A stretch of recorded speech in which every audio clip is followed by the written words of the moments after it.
오늘은 더 열매를 맺게 하려는 하나님의 손질이라는 제목으로 말씀을 나누겠습니다. 성경의 말씀을 보면 하나님과 하나님의 언약의 백성인 우리와 특별히 그리스도인들과의 관계를 여러 가지 은유의 모습으로 이렇게 표현을 하죠. 예수님을 신랑이라고 표현하고 우리를 예수님의 신부라고 이렇게 표현하기도 하고, 또 목자로 예수님을 표현하고 우리는 그의 양이다라고 표현을 하지요. 또 오늘 말씀에는 특별히 예수님을 포도나무라라고 이야기하고 우리는 그 포도나무의 가지다 이렇게 묘사를 하고 있는 것들을 보게 되어집니다.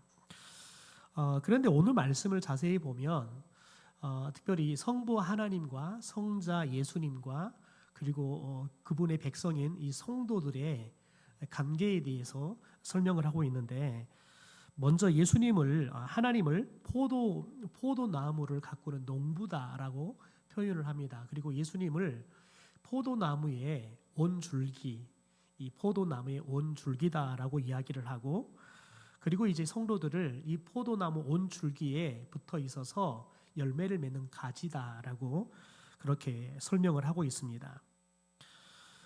여러분, 그런데 여기서 우리가 잘 기억해야 될 게 있습니다. 농부이신 하나님과 포도나무 가지인 우리 사이에 아주 중요한 포도나무 온 줄기인 예수님께서 계시다는 거죠.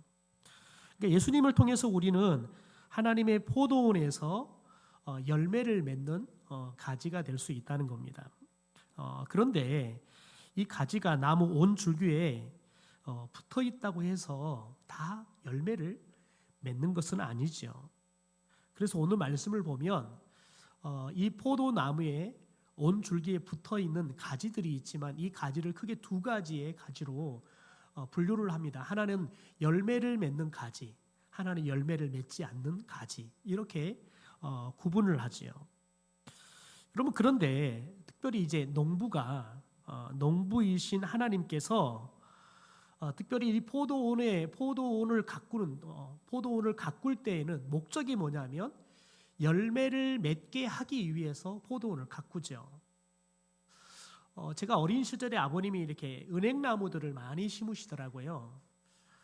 그런데 은행나무를 많이 심으는데 참 재밌는 게 은행나무를 심는데 순나무만을 계속 심으시더라고요.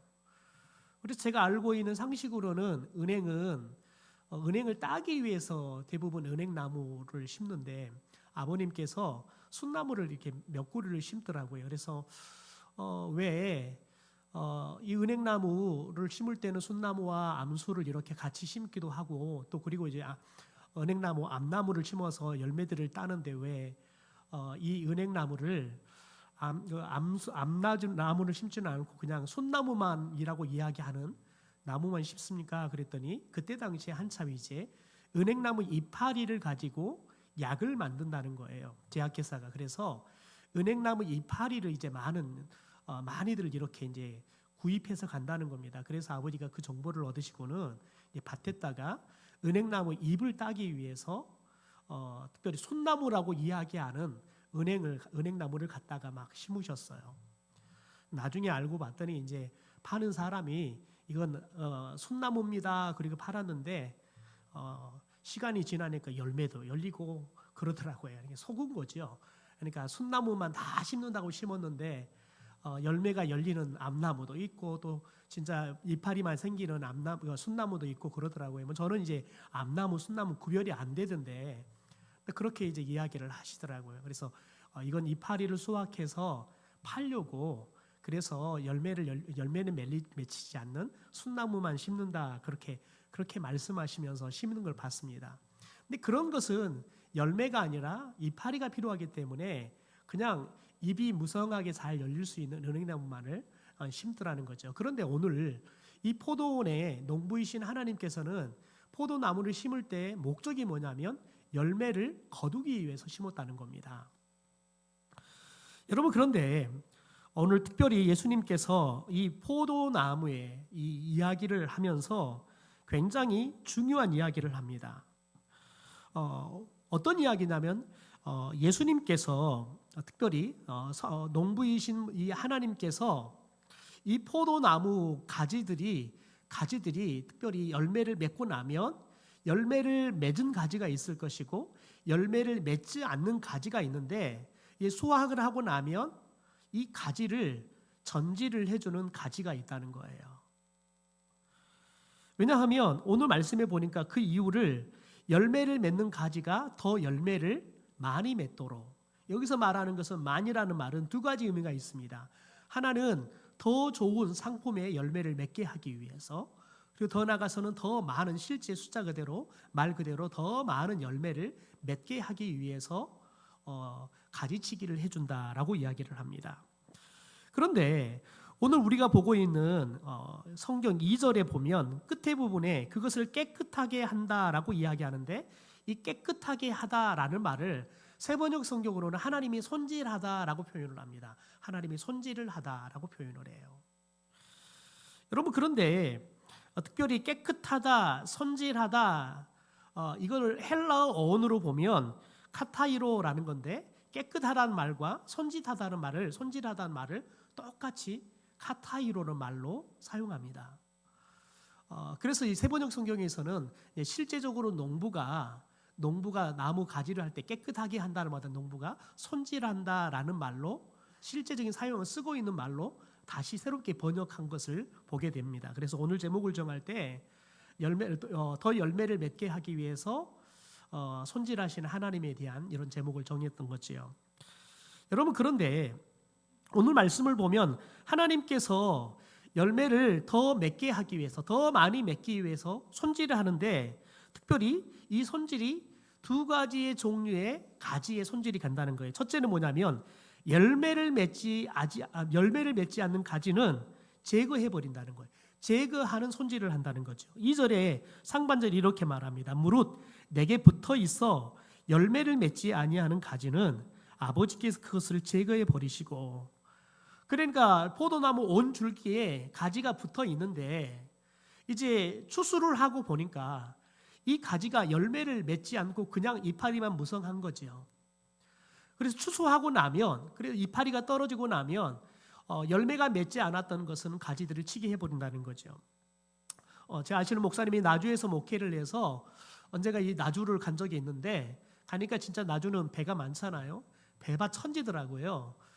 그래서 하면 설명을 들어보니까 이제 배 수확을 하고 나면 이제 다시 이제 다음에 이제 이파리가 나오고 하기 전 3월 전까지 가장 많이 해주는 게 뭐냐면 이렇게 가지치기를 하는데, 특별히 이제 올해 잘 열매를 맺지 않았던 가지들을 많이 친다는 거예요. 그리고 이제 가지를 칠 때에는 아주 중요한 가지만을 남기고, 혹시 가지가 있어서 열매가 맺었는데 이 가지 때문에 열매들이 상처가 나거나 모양이 틀어질 수 있기 때문에, 그래서 열매가 맺었을 때 이 열매를 건들지 않도록 하기 위해서 필요한 가지들을 다 제거를 한다 그러더라고요.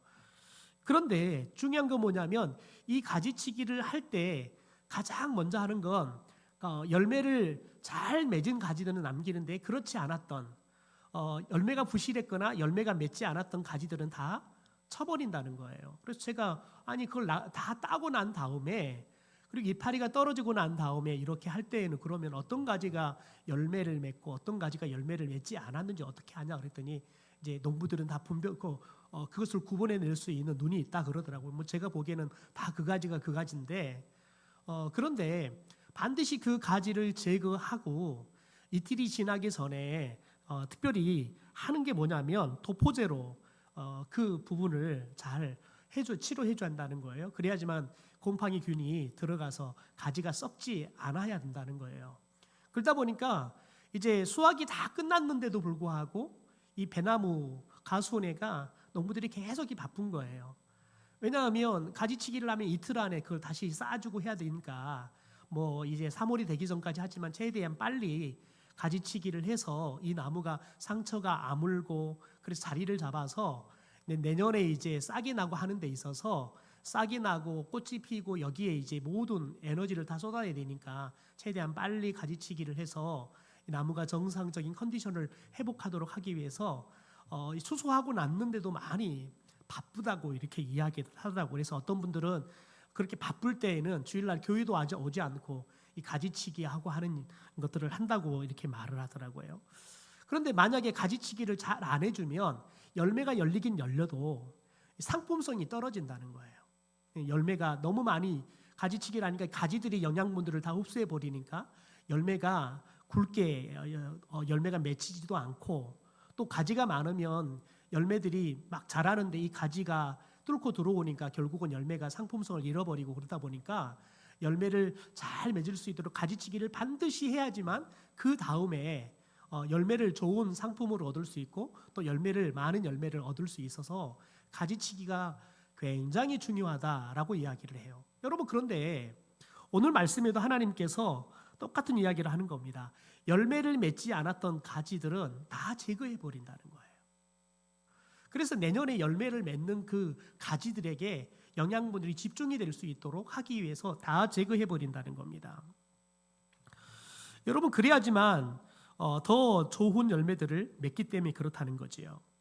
여러분, 그런데 한번 잘 생각해 봐야 할 게 있습니다. 그건 뭐냐면, 여러분, 이렇게 과일들도 열매를 맺지 않으면 그 가지가 필요가 없는 겁니다. 필요가 없으니까 제거해 버린다는 거예요. 여러분, 그런데 오늘 이 가지를 우리 그리스도인에게 비유를 했다는 거죠. 여러분, 그런데 여러분, 그리스도인들이 하나님을 믿고 난 다음에 하나님의 자녀가 되면 우리들이 이제 하나님의 자녀로서의 모습으로 살아가야 한다는 거예요. 여러분, 그런데 우리들이 교회는 다니는데 전혀 열매를 맺는 삶을 살지 않은 거죠. 여러분, 그래서 요한복음의 말씀을 보면 그렇게 말해요. 도끼가 나무 뿌리에 놓였다라고 이야기해요. 그러면서 마지막 주님이 심판할 때 나무 뿌리에 놓였는데 열매 맺지 않는 나무는 찍어서 다 불에 던져버린다라고 이야기를 해요. 여기서는 진짜 무서운 게 뭐냐면 마지막 심판 때는 그냥 나무를 불에 던져버린다는 거예요.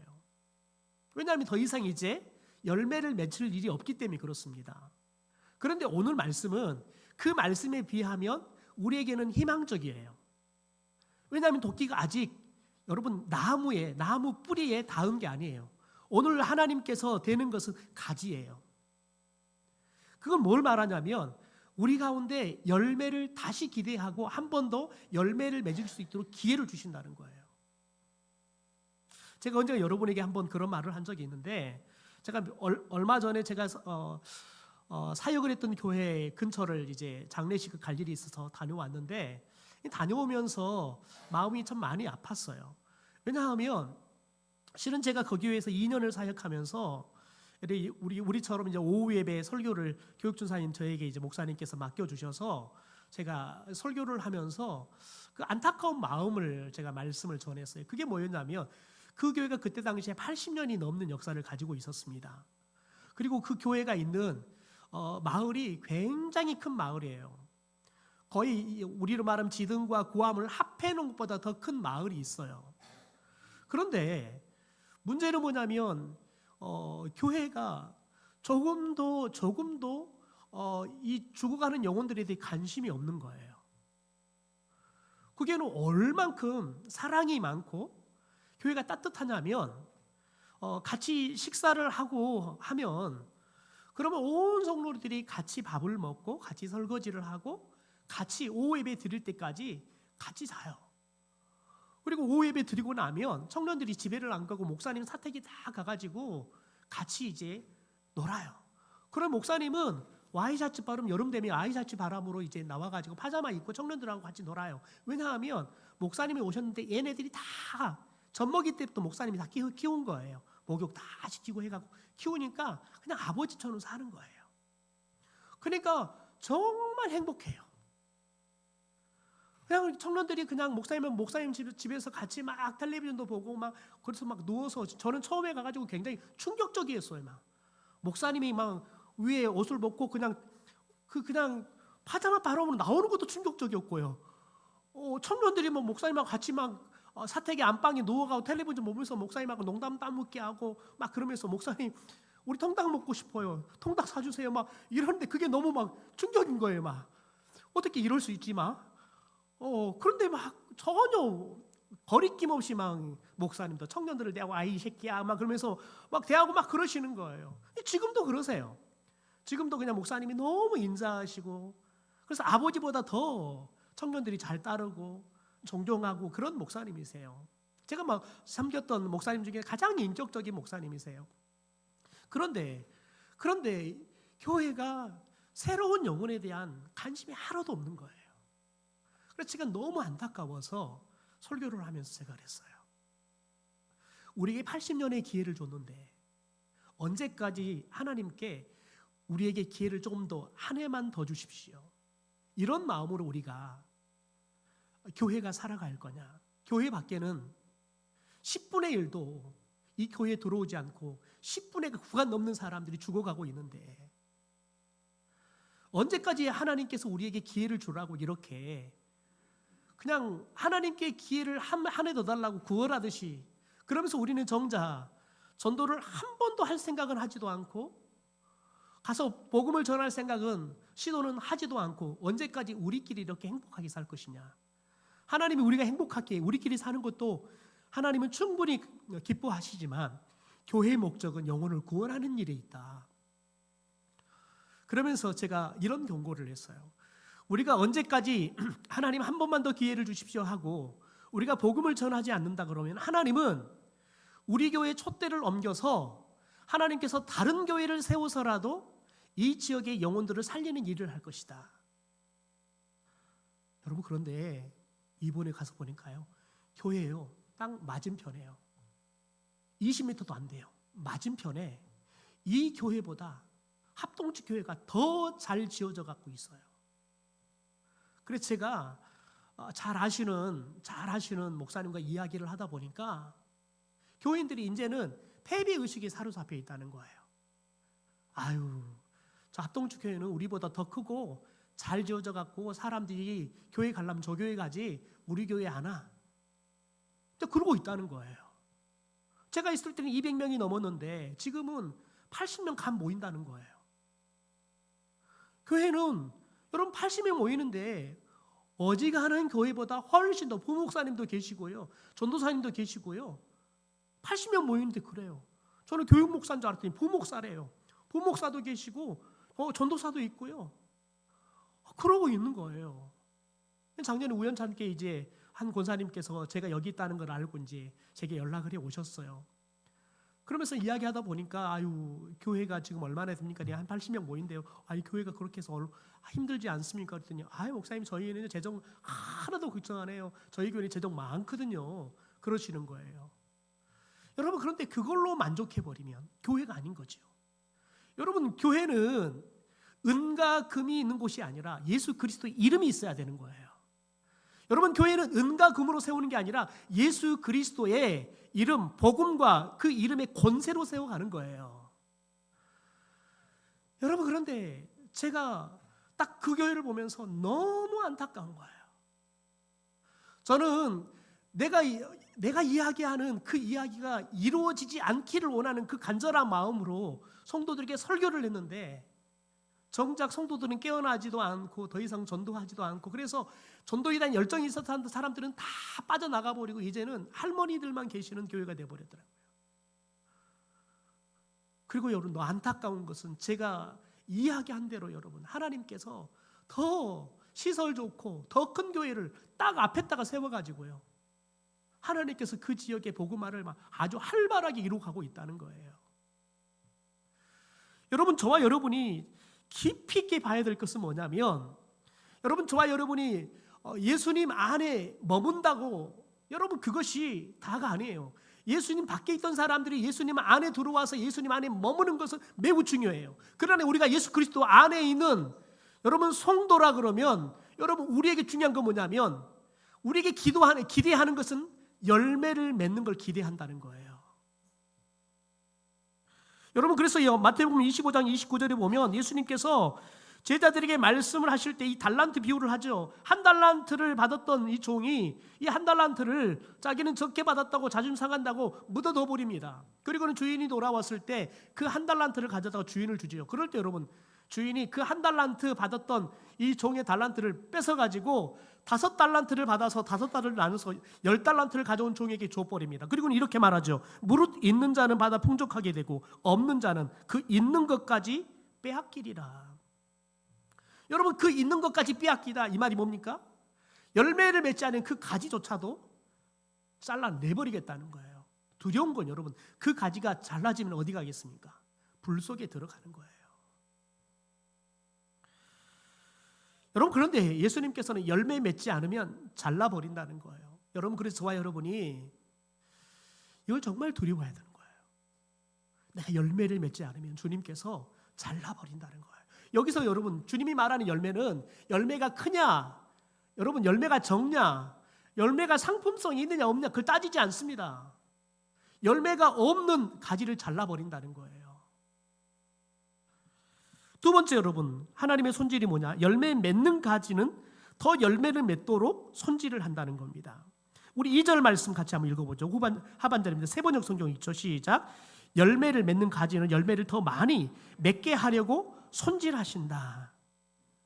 제가 굳이 이 세번역 성경으로 번역하는 거 뭐냐면, 여러분, 손질한다 이 말이 하나님이 얼마나 정성껏 가꾸는지를 잘 표현하기 때문에 그러는 거예요. 여러분, 하나님께서는 열매를 맺은 가지는 열매를 더 많이 맺도록 하기 위해서 이 가지를 잘 손질해 준다는 거예요. 여러분, 그런데 그러면 어떻게 손질하느냐?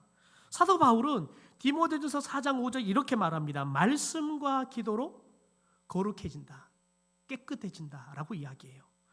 그런데 오늘 말씀 3절에 보니까 우리 3절을 현대어 성경으로 같이 한번 읽어볼까요? 같이 읽죠. 시작. 그분은 내가 너희에게 일러준 말을 통해서 이미 너희를 깨끗이 손질하여 주심으로써 많은 열매를 맺도록 해주셨다. 하나님께서 어떻게 손질하느냐? 농부들은 전지 가위로 손질을 해요. 그런데 하나님께서는 어떻게 손질하느냐? 예수님이 우리에게 주셨던 말씀을 통해서 손질한다는 거예요. 여러분, 하나님은 끊임없이 말씀을 통해서 우리 가운데 있는 죄에 대해서 여러분 고발하죠. 그래서 우리가 그 죄를 회개하고 그래서 이 죄를 깨끗하게 제거하게 하는 거예요. 여러분, 때로는 상처나는 부분이 있을 수 있죠. 우리가 살아가면서 우리들이 교회 안에서 신앙생활하면서 상처를 받지요. 여러분, 그러면 여러분 상처나 있는 부분은 하나님께서 말씀으로 그 상처들을 치료해 주시는 거지요. 여러분, 철저하게 하나님께서는 말씀을 통해서 우리를 깨끗하도록 손질해 주신다는 거예요. 여러분, 말씀 아니고서는 하나님께서 손질하는 게 없어요. 생각해 보십시오. 농부가 가지를 전지하는데 여러분, 전지 가위가 없다고 손으로 하면 어떻게 되겠습니까? 여러분, 그러면 가지가 분질러지고 여러분 그 부분이 깨끗하게 제거가 안 돼요. 그러면 여러분 훨씬 더 여러분 병충해가 들어갈 수 있는 확률이 높아져 가는 거죠. 여러분, 그래서 반드시 농부들은 아무리 여러분 전지 가위가 없으면 가위가 없으니까 그냥 시간 아끼지 하면서 여러분 손가락을 분질러서 전지하지 않습니다. 가서 전지 가위를 여러분 돈이 들어도 시간이 들어도 가서 사 와서 깨끗하게 잘 제거해서 상처는 최소화하고 그래서 이 나무가 건강하게 열매를 맺을 수 있도록 하지요. 여러분, 하나님은 오늘 어떻게 우리를 깨끗하게 하시냐면 예수님이 전해주신 말씀을 통해서 우리를 깨끗하게 하신다는 거예요. 그러니까 우리가 열매를 더 맺는 방법은 말씀이 아니고서는 방법이 없어요. 그러니까 여러분, 우리가 예배를 통해서 말씀을 가장 많이 듣잖아요. 그러니까 우리가 예배를 통해서 말씀을 듣지 못하면 또 말씀을 통해서 여러분 성령이 우리를 감동하고 그럴 때 그 말씀이 우리의 죄에 대해서 말씀을 통해 여러분 제거가 되죠. 그런데 우리가 말씀을 들어도 아무 감흥이 없다 생각해 보십시오. 그러면 우리의 죄들이 깨끗하게 되지 않아요. 여전히 그 죄가 남아있는 거죠. 예배만 드리지 나가면 또 그 죄를 또 다시 반복해서 짓는 거예요. 이게 죄인지도 모르는 거지요. 여러분, 그러면 우리가 아무리 말씀을 들어도 그 말씀이 성령의 가르치심과 성령의 생각나게 하심을 통해서 그 말씀이 우리를 깨끗하게 하는 작업들이 일어나야 되는데 여러분, 그러면 우리가 깨끗해질 것인데 말씀을 들어도 이 말씀에 우리에게 감동이 없다. 그러면 우리는 깨끗해지지 않는 거지요. 마치 그냥 농부가 지나가고 마는 것처럼. 여러분, 그래서 특별히 시편 12편에 보면 다윗이 이런 고백을 합니다. 우리 같이 한번 읽어볼까요? 시작. 여호와의 말씀은 순결함이요 흙 도가니에 7번 단련한 은같도다. 여호와여 그들을 지키사 이 세대로부터 영원까지 보존하시리이다. 여러분, 지금 다윗이 뭘 말하냐면 하나님의 말씀이 순결한 말씀이어서 이 하나님의 말씀을 여러분 말씀 앞에 자신을 비추니까 자신의 죄악들이 드러나는 거예요. 여러분, 그래서 하나님께서는 말씀을 통해서 우리를 죄로부터 지켜요. 때로는 우리가 죄에 빠져가지고 허우적거릴 때 말씀을 통해서 우리가 그 죄로부터 건짐을 받게 하는 거예요. 여러분, 저와 여러분이 살아가면서 큰 죄나 작은 죄나 이뿐이지 우리가 주님 나라 들어갈 때까지 우리는 죄로부터 절대 자유로울 수 없는 삶을 살고 있습니다. 또 살 겁니다. 여러분, 그런데 우리가 죄로부터 여러분 자유로운 삶을 살 수 없지만 그러나 우리가 죄로부터 자유로울 수 있고 혹시 우리가 죄를 졌다 하더라도 그 죄로부터 구속되지 않고 우리가 살아날 수 있는 방법 말씀에는 없다는 거예요. 그래서 저와 여러분이 말씀을 늘 접해야 돼요. 하시는 목사님이 목회 실습을 오셔서 그런 말씀을 하시는 거예요. 자기는 목회를 하다가 때로는 아주 힘든 일이 생겨나면 그 문제를 해결하기 위해서 방법을 찾기보다는 그냥 골방에 들어가서 말씀 앞에 그냥 계속해서 자신의 불편한 마음이 내려질 때까지, 어떨 때는 하나님께서 말씀을 통해서 자신에게 선명하게 말씀하실 때까지, 그래서 자신 속에 들어와 있는 이 어려운 문제 때문에 생겨나는 감정이나 때로는 이 문제에 대해서 자신이 두려워하는 거나 염려하는 것들이나 이것들이 말씀을 통해서 깨끗하게 가실 때까지 그냥 말씀 앞에 있다는 거예요. 그래서 어떨 때는 그냥 몇 날 며칠 밥만 먹고 계속해서 말씀을 보는데 한 번도 몇 날 봐도 감동이 하나도 없을 때가 있다는 거예요. 그러면 신방이 보고 다 놔두고 말씀만 보고 있다는 거예요. 그런데 말씀을 보고 또 보고 하다 보면 어느 순간에 말씀이 자기에게 말하기 시작한다는 거예요. 그래서 그 목사님이 여러분이 목회하면서 말씀과 기도를 놔버리면 목회가 잘 돼도 망하는 거고 목회가 안 돼도 잘 되게 할 수 있는 길을 열어갈 수 없다는 거예요. 그래서 목회는 말씀, 기도 이 두 가지 외에는 방법이 없다고. 어떤 목사님한테 어떻게 하면 목회 잘하는 거야? 그건 방법이 아니라는 거예요. 방법은 말씀과 기도 이 두 가지에는 방법이 없으니까 다른 방법 찾으려고 세미나 다니고 목사님 찾아다니고 할 필요 없다는 거예요. 제일 중요한 것은 말씀과 기도지. 이제 이게 되고 난 다음에 이제 도움이 좀 필요했을 때 그런 부분들을 가는 거지. 이건 안 되는데 자꾸 이제 세상에 있는 스킬을 가지고 목회를 하려고 그러면 목회 절대 되지 않는다는 거예요. 그러면서 목회자는 말씀, 기도 이 두 가지가 아니면 목회를 승부를 걸면 안 된다는 거예요. 왜냐하면 목회는 결국은 영혼을 살리고 영혼을 그리스도를 닮아가도록 성숙시키는 게 목회인데 영혼을 살리는 것도 말씀이고 영혼을 성숙시키고 성장시키는 것도 말씀에 없다는 거예요.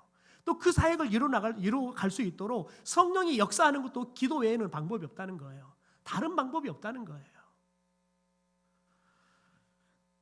그러면서 그 목사님께서 우리 가르치는 건 목사는 말씀과 기도 이 두 개의 무기가 탁월하지 않으면 목회를 잘해도 망하는 거고 잘 안 돼도 망하는 거라는 거예요. 그래서 두 개의 칼을 잘 갈아라 라고 권면을 했던 것들을 기억합니다. 여러분, 저와 여러분의 하나님의 말씀, 이 말씀만이 우리를 깨끗하게 합니다. 왜 깨끗하게 합니까? 오늘 말씀에 보면 하나님이 깨끗하게 손질한 이유가 뭡니까? 더 열매를 많이 맺게 하기 위해서요. 그러면 여러분, 왜 열매를 더 많이 맺어야 할까요? 오늘 말씀 8절을 보십시오. 여러분, 말씀 8절에 보면 이렇게 말합니다. 너희가 열매를 많이 맺으면 내 아버지께서 영광을 받으실 것이요 너희는 내 제자가 되리라. 두 가지를 이야기합니다.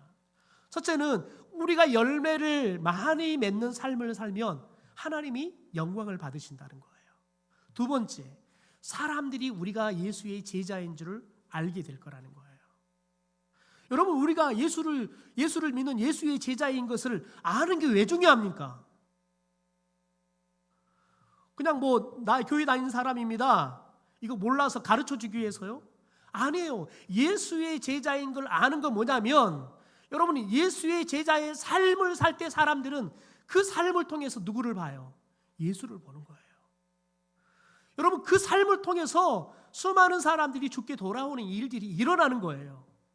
여러분, 성경에 오니까 여러분 사도들이 무엇을 합니까? 예수님이 하던 일을 해요. 복음을 전하지요. 예수님처럼 귀신을 내쫓고, 예수님처럼 여러분 병자를 치료하는 일을 하지요. 왜 귀신을 내쫓고 왜 병자를 치료합니까? 전했던 이 복음을 확증하기 위해서 그게 따르는 거예요. 그러니까 제자들이 했던 것, 성령이 오니까 제자들이 했던 것은 예수님이 3년 동안 그 제자들에게 보여줬던 말씀을, 하나님의 나라의 복음을 전하고, 또한 이 복음을 확증하기 위해서 귀신을 내어쫓고, 더 나아가서는 여러분 병든 자들을 고치는 일들을 하는 거예요. 여러분, 그러니까 제자가 되어지니까 수많은 사람들이 그들의 제자의 삶을 보고 주님 앞에 돌아오는 거예요. 칭찬을 들으니까요. 예수의 제자의 삶을 사니까 칭찬을 들어요. 그러니까 여러분 사람들이 주님 앞에 돌아온다고 해요. 여러분, 놀라운 것은 저와 여러분이 전도를 하면 전도의 방법이 다양하지요. 어떤 분은 관계를 통해서 전도를 해 오십니다. 어떤 분은 그냥 정말 애골헛걸 해가지고 한 번만 와달라고 해갖고 오신 분도 있습니다.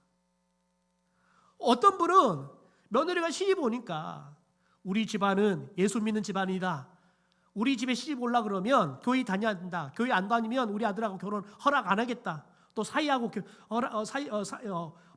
사이가 들어오면 또 반대로 이야기하죠. 그래서 또 오는 사람이 있어요. 여러분, 그런데 중요한 건 뭐냐면, 이런 모양으로 오든 저런 모양으로 오든 여러분 사람들이 그 교회의 자리를 잡고 믿음의 사람이 되는 건 뭐냐면, 예수의 공동체로 살아가는 것, 예수의 향기를 느끼고 예수의 따뜻한 사랑을 느낄 때 사람들이 그 교회를 떠나지 않고 그 교회의 또 다른 성도로 남아요. 그러니까 우리가 예수의 제자가 되지 않으면 수많은 사람들이 와도 다 떠나가요. 무서운 건 여러분, 그들이 왔다가 떠나가잖아요. 다음에 정말 예수의 제자 같은 사람이 그들을 전도하면 그들이 다시 교회를 갈 확률이, 완전히 현저히 확률이 떨어져요. 왜요? 이미 다른 사람들을 통해서 교회는 갈 곳이 못 돼.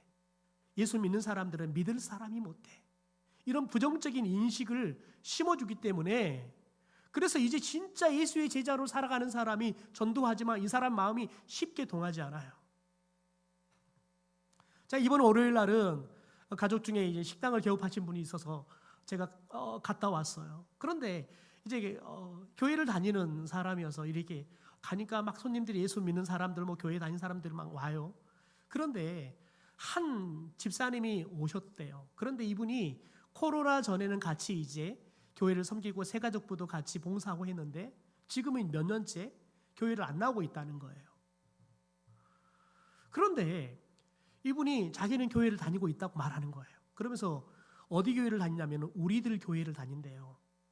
분당에 있는 우리들 교회를 다닌대요.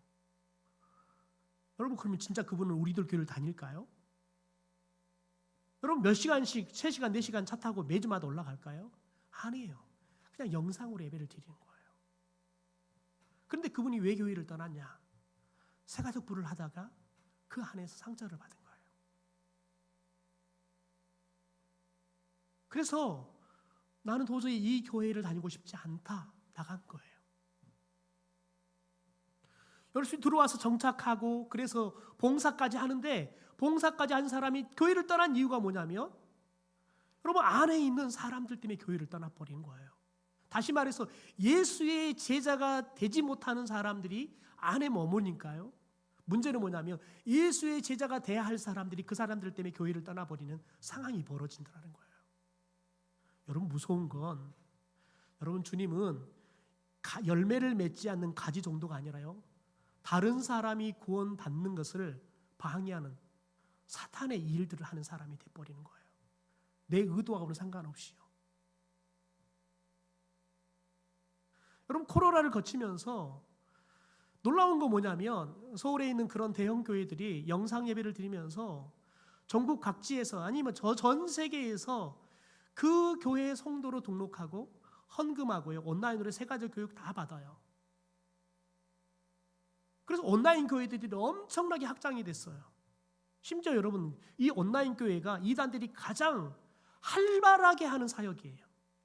신천지는 뭐까지 있냐면 이 온라인상에 자기들에 대해서 좋지 않는 글이 올라오는 것들을 다 신고해갖고 다 내리게 하는, 그것만을 전문적으로 한 팀들이 있어요. 그렇게 온라인 세계를 여러분 그렇게 관리를 하고 있어요. 엄청난 돈을 투자해서 그걸 집중적으로 관리하고요, 영상과 이런 것들을 집중해서 온라인을 통해서 해요. 여러분이 특별히 온라인을 통해서, 특별히 인터넷을 통해서 성경에 대한 검색을 할 때 반드시 여러분이 무엇을 봐야 되냐면 이 글을 쓴 사람이 어떤 사람인지를 확인해야 돼요. 그러지 않으면 여러분이 그냥 무심결에 읽었는데 여러분 대부분 한 70에서 80%는요 이단들이 쓴 글들이에요. 왜냐하면 그들은 다 그걸 작업해서요, 그냥 성경에 대한 내용을 검색하면 말씀이니까요, 그냥 별 생각 없는 사람들은 그게 그냥 건강한 말씀 해석인 줄 알고 그냥 막 읽어요. 그렇게 여러분 이단에 물이 들어가도록 이단들은 그렇게 일하고 있어요. 그리고 여러분 반드시 이 사람이 어떤 사람인가를 확인해야 돼요. 그리고는 그 글을 읽어야 돼요. 그러지 않으면 여러분이 나도 모르는 사이에 이단의 여러분 글을 읽으면서 내가 이단의 교리에 문이 들어버려요. 그런 일들이 벌어진다는 거예요. 여러분으로서 오늘 예수님께서는 여러분 우리에게 열매 맺는 삶을 살라는 거예요. 그래야지만 여러분 우리가 예수의 제자인 것을 알게 한다는 거예요. 우리가 예수의 제자인 것을 알 때 사람들이 우리의 모습을 통해서 복음을 들어요. 그리고 그들이 주님의 제자가 되기 위해서 돌아와요. 여러분, 우리는 예수님께서는 저와 여러분이 열매의 끝이 뭐가 되기 원하느냐? 예수의 제자가 되는 거예요. 이걸 여러분 사도 바울은 예수 그리스도의 장성한 분량까지 우리가 자라가는 것. 여러분, 이것을 우리가 요한복음으로 계속해서 성령이 오면 우리 가운데 하시는 일이 뭐예요? 예수님이 가르쳤던 말씀을 우리에게 가르쳐주고 더 나아가서는 그 가르침 받았던 말씀이 삶으로 살아갈 때 필요한 말씀이 그때마다 성령이 생각이 나게 하셔서 말씀을 따라 살아가는 삶. 그래서 말씀이 저와 여러분의 언어가 되기도 하고 표정이 되기도 하고 삶의 가치관이 되기도 하고 더 나아가서는 저와 여러분이 여러분 인격이 되기도 한다는 거예요. 여러분, 그런데 중요한 게 있습니다.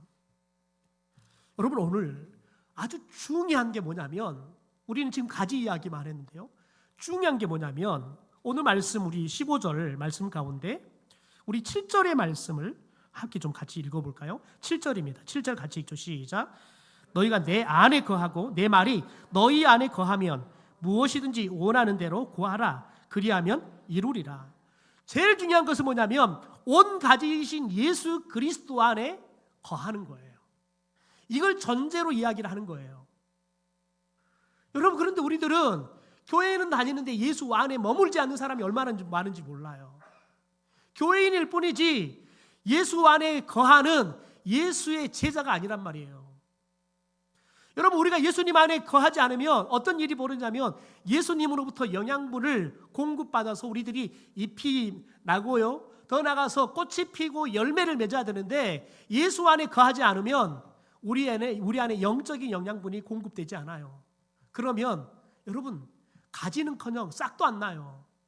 열매는커녕 여러분 이파리도 안 난다고요. 그러니까 여러분 우리가 전제는 뭐냐면 예수 안에 거하는 거예요. 예수 안에 거하는 거예요. 예수 안에 거한다는 게 뭐예요? 요한계시록 3장 20절 말씀에 누구든지 내 음성을 듣고 주님 앞에 문을 여는 거예요. 언제요? 말씀을 듣고 여러분 내 마음을 여는 거예요. 여러분, 그래서 그 말씀을 듣고 우리가 마음을 열면 말씀 대신 예수님께서 우리 속에 들어와서 예수님은 나와 더불어 먹고 우리는 그 예수님과 더불어 먹고 살아가겠다는 거예요. 다시 말해서 저와 여러분이 예수님이 주시는 말씀으로 여러분 우리들이 살아가야 한다는 거예요. 그럴 저와 여러분이 예수의 제자의 삶을 살게 되어지는 거예요. 여러분 우주 비행사를 보십시오. 우주 비행사들이 우주선에 가면 우주선 밖으로 나가서 작업들을 하죠. 여러분 그럴 때 가장 중요한 건 뭐냐면 우주선과 우주 비행사 이 사이에 연결된 끈이 있죠. 이 끈을 통해서 필요한 산소가 공급이 되기도 하고 때로는 통신을 합니다. 여러분 그런데 이 끈이 끊어져 버리면 이 우주 비행사는 우주의 미아가 돼 버립니다. 그리고 시간이 지나면 산소 부족으로 죽습니다. 여러분 저와 여러분이 아무리 우주선 같은 좋은 옷을 입고 있고 저와 여러분이 아무리 탁월한 여러분 우주 비행사로 훈련을 잘 받았다 하더라도 주님 앞에 떨어져 버리면 주님 안에서 끊어져 버리면 여러분 그러면 우리는 그냥 시간의 문제일 뿐이지 죽어요. 죽는다고요. 그래서 저와 여러분이 예수 안에 거하는 삶을 살아야 한 거예요. 그러므로 여러분 저와 여러분이 늘 주님의 말씀에 귀를 기울이고 그래서 우리가 여러분 주님의 말씀을 향해서 마음을 열고 주님이 우리 안에 들어와 있는데 주님은 절대 떠나지 않습니다. 그런데 중요한 건 뭐냐면 우리 안에 내주에 계시는 주님의 성령을 통해서 끊임없이 그분의 말씀을 우리에게 가르쳐 주시고 생각이 나게 하시고 그래서 그 말씀을 우리가 살아가게 하셔서 우리의 삶 가운데 우리가 예수의 제자인 것을 사람들에게 드러내며 살아야 한다는 거예요. 그럴 때 여러분 사람들이 우리 삶을 보고 하나님께 영광을 올려드리는 거예요. 여러분 그럴 때 여러분 저와 여러분이 예수님께서 제거해버린 가지가 아니라 더 많은 열매를 맺기 위해서 끊임없이 우리를 말씀으로 더 깨끗하게 하시는 하나님의 손길이 떠나지 않는 영원한 손길이 우리 가운데 날마다 함께할 줄 믿습니다. 여러분 우리가 열매 맺지 않으면 하나님의 손길이 오는데 그 손길은 마지막 손길이에요. 왜요? 잘라내버리니까요. 그러므로 여러분 주님의 손길이 주님 나라 갈 때까지 늘 머물 수 있도록 우리가 말씀의 귀를 기울여서 주님이 이 말씀을 통해서 우리를 깨끗하게 하셔서 더 많은 열매를 맺게 하는 이제 우리가 2월이 끝나고 3월이 시작되지만 우리가 2월보다는 3월에 더 많은 열매를 맺는 삶을 사는 그런 열매 맺는 가지가 되기를 주님의 이름으로 축원합니다.